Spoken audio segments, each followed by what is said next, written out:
Hi, my name is Chris. I make these videos for men, black men, all men. Just so we can learn how to be better versions of ourselves. I make these videos to help people and just to give people the little bit that I know to hopefully be able to help them.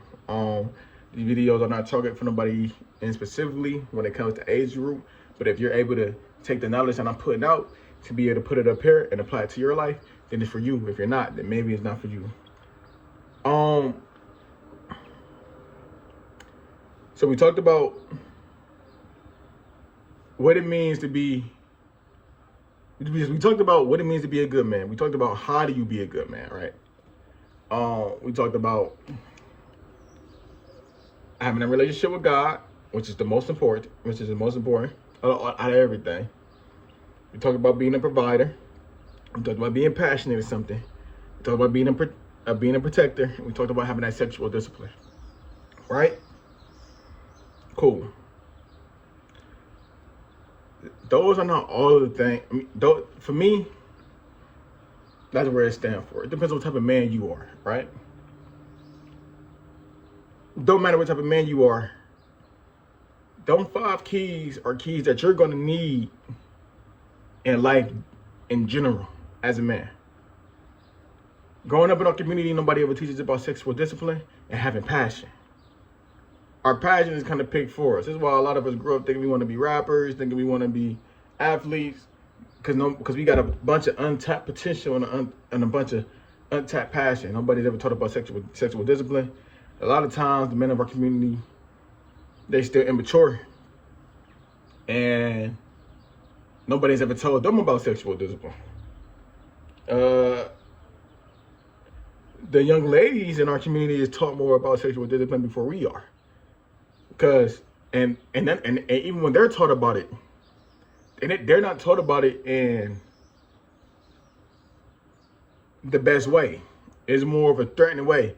And girl, if I find out you out there fucking me and you gonna have a problem. You know what I'm saying?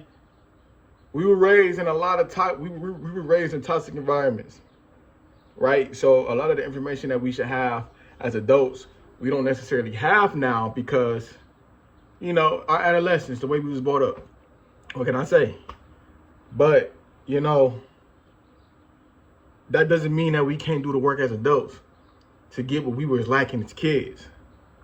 A lot of times you gotta change your perspective to change your future. You gotta change your perspective to change your outcome of life. You gotta change your perspective to change the way you see things. Because if you never change your perspective and you only live off of the values that you were brought up on when you were younger, then guess what? The next generation don't be able to grow because each generation changes. With time, everything changes. So the values my mother brought me up on was probably good for her era. The values my mama was probably brought up on was good for their era. But the values of a man changes in each era. You know what I'm saying? There's a lot of women you hear, I want to be a traditional man. I want a traditional man.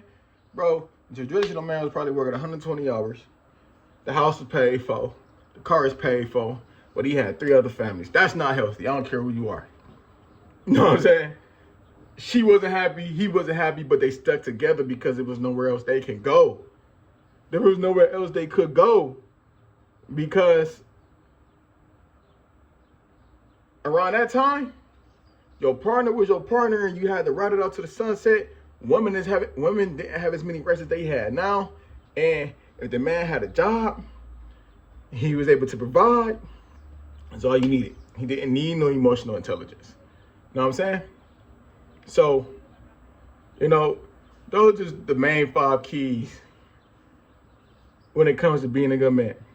As long as you got them 5 keys in your life, meaning you got a relationship with God, you're able to pray for, you're able to pull your brother to the side and pray for him when he's going through trouble. You know what I'm saying? When he's hurt, when he's dropping tears, you're able to pull him in. Dear Lord, I ask that you protect his mind, body, and soul. You know what I'm saying? You have to have that prayer life because you're going to have to pray for your brothers. You know what I'm saying? You're going to have to pray for the people around you that need you. You got to be a provider. I'm not saying you got to pay everybody rent your family, but guess what? if you make it to that financial level, you should. If you make it to the financial level where you're able to take care of everybody, guess what? And you're able to give everybody jobs. Give everybody jobs and take care of everybody. Very few of us as black men make it to that level, but I know we all dream of making it to that level. Of being able to get our mama out the hood. What I'm going to do is a segment about that as well, because sometimes making it out the hood ain't the best thing for us. You know what I'm saying? Buying your mama a new house, new car, giving your brother a job, your family, they coming to work for you, and y'all build together as an empire. Some of your family can't work with you. I ain't gonna lie. Lil Ray, he may have to stay where he at. Every time you see him, just kick him a couple thousand. All right, cool. Go ahead, what's going on, man? Because some ain't gonna have that mentality to change or be better, or, you know what I'm saying? It's sometimes with family, it's hard for them to look at you as the leader or as the boss. So when you finally do make it to that level where you're able to provide for everybody and take care of everybody, they still gonna be looking at you they're gonna be looking at me. Oh man, that's Lil B, bro. They taught this little nigga how to fight. It was a moment when I showed Speed, he came home, his uncle pulled him to the side. You remember when I gave you that first $500 for you to, you know what I'm saying? And that's the problem. It's like, man, I'm a millionaire now. You talking to me about $500, huh? You giving me that memory. I remember what you did for me. Yeah, of course I remember. You gotta bring it up. But that's only because he's still family is always gonna look at you as, they're not gonna look at you where you're at. They're gonna always view you from when you was a kid. You know what I'm saying? They never gonna view you as boss. If you was little Chris growing up, or you was little B growing up, you know what I'm saying? And then guess what? That's always how they gonna view you, because you're always gonna be their baby. But you gotta break. But when you become a provider that you're supposed to become, you're gonna have to break out of that. I'll make a separate video about how to break out of that.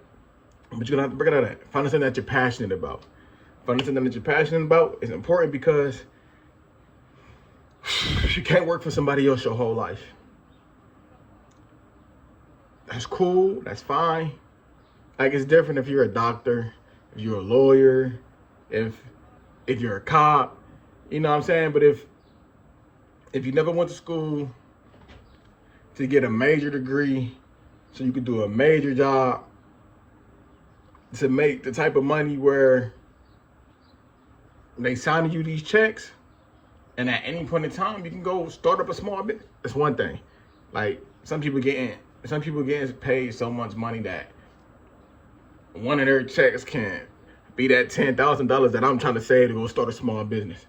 If you're not making that type of money at your job and you don't enjoy doing your job, because I've seen people walk away from six-figure jobs to go do what they're ambitious about, to go do what they're passionate about.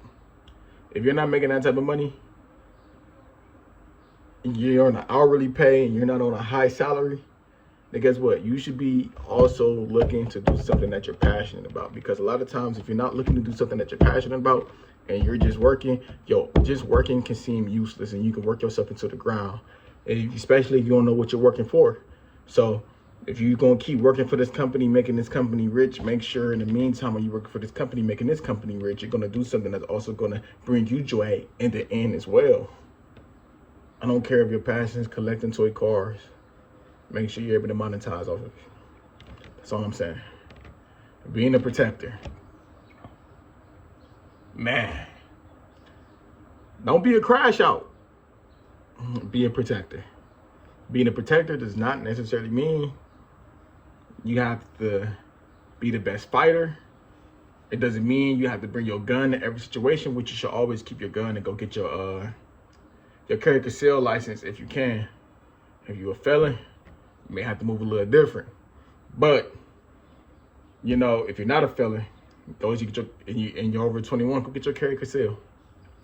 Keep it with you. Keep it on you. But don't use it as the main vocal point of the conversation when you're approaching somebody about a disagreement, because that's how you die. That's how you get put in a situation to where you may have to use it and you may have to kill somebody. Even if it's justified, you don't want that on your heart. Trust me.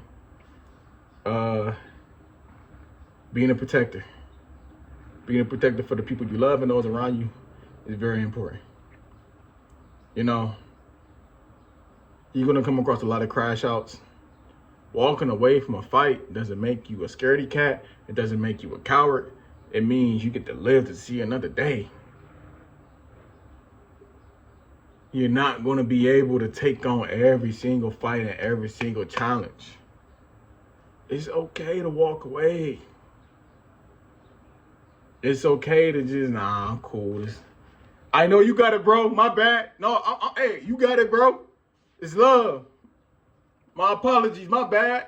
Hop in the whip. Man, niggas don't even know, boy. He could have got that. Sometimes being a man means knowing when to walk away. Or it means knowing when to de-escalate the situation. You know, because you can't allow it to go there. Because once it go there, then you may really be forced to have to use a certain type of force that you don't want to have to use. Make sure shorty around you knows that you're a protector. Part of being a protector is having an emotional intelligence. You need emotional intelligence to be a protector, okay?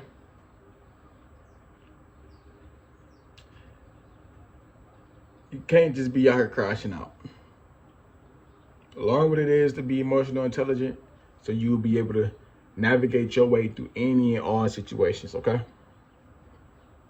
It's just something that's necessary. It's something that needs to be done. After being a protector, like I said, having that discipline, having that sexual discipline, financial discipline. Just, look, getting up to go to work every single day takes discipline. Practice your discipline. If you're a more attractive guy, the girls are gonna flock at you, but it's up to you to have that discipline to be like, nah, that discipline is gonna be important because it's gonna be times. Let's say you get married.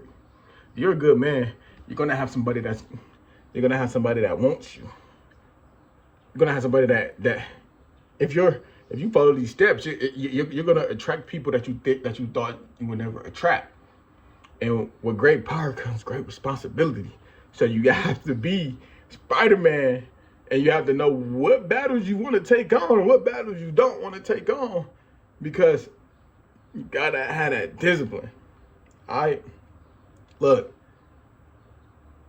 this is a three-part series. We're gonna dive deeper into a lot of these things, especially sexual discipline. That's big for me. That's big for me.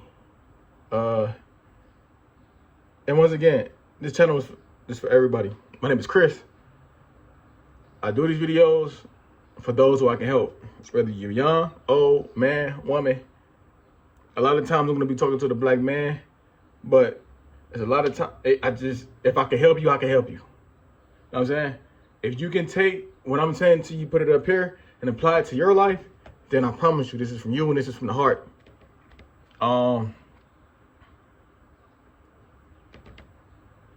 Follow me along this journey, and I'm hoping to be able to touch bases. I say my love. Get with me.